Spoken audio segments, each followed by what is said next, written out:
Hello and welcome to Real to Real. This weekend, Bishop William Byrne is issuing his first pastoral letter, which focuses on hope. It's a guide on the path forward out of COVID, as so many have suffered in the last year due to the pandemic.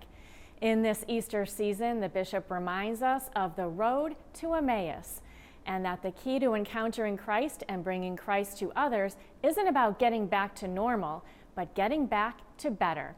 Carolee McGrath explains. Peace be with you. And with your spirit. On Easter Sunday, live from St. Michael's Cathedral, Bishop William Byrne celebrated Mass, and what a difference a year makes.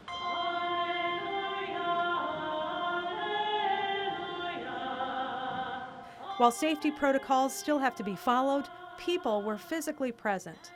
The power of that shockwaves of the resurrection is now you and me transforming the world into and building the kingdom in the midst of all this chaos.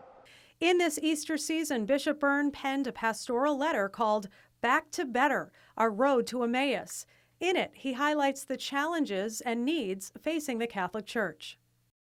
I wrote the pastoral letter as a letter of hope to Western Massachusetts, to the Diocese of Springfield. People are down, but they are saying to themselves, let's get back to normal. I can't wait to get back to normal. And I was like, no, we can't get back to normal. We need to get back to better. The bishop explains the story of the two disciples who encountered Jesus on the road to Emmaus after having witnessed the horror of the crucifixion. At first, they didn't recognize him. And so it's a meditation on the road to Emmaus, where the disciples have witnessed Jesus and they're in despair. And then they encounter Jesus, and particularly in the Eucharist, and they go out on mission.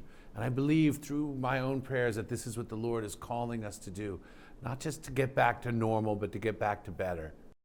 Among the key elements of the letter include addressing the sexual abuse crisis, declining numbers of practicing Catholics, vocations, evangelization and youth ministry, and the protection of human life. Some of the issues that have been causing us despair, just like those disciples on the road, are child abuse, the effect that it's had on our priests, who are good, kind, great servants of the Lord, but feel that they've been lopped into this crowd with when it's just a few bad people who have done horrible things. I wanted to call us to recognize the beauty of families, that together as a family of faith, but as family units itself, called to share the gospel, and then the responsibility each of us has in mission, whether it be in our Catholic education, our youth ministry, our protection of the human right to life at all its stages.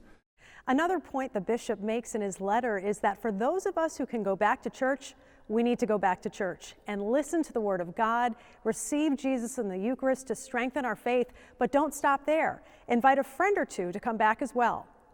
The tradition of writing letters, pastoral letters, goes as far back as St. Paul, who wrote to Timothy and Titus.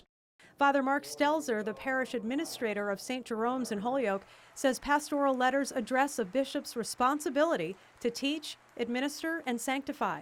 He also says the letter is a roadmap, as many people are wondering where to go from here. I think all of us in a post-COVID church are just trying to wonder what our parishes will look like after, how we will make that transition from people who might have been attending Mass virtually or by television. How are we going to welcome them back to the actual churches for worship? What will our schools look like in a post-COVID world? What will our faith formation programs look like post-COVID? So there's general areas that are very specific, and some areas just in general, what will our numbers look like as the church emerges from COVID? With so many questions, Bishop Byrne, the shepherd of the diocese, is telling the flock, do not despair and look to Jesus on our own road to Emmaus.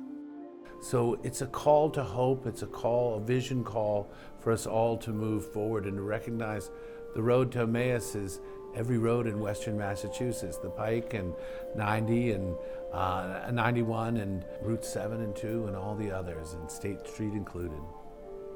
The pastoral letter can be found on diospringfield.org and in the April issue of the Catholic Mirror. Reporting for Reel to Reel, I'm Carolee McGrath.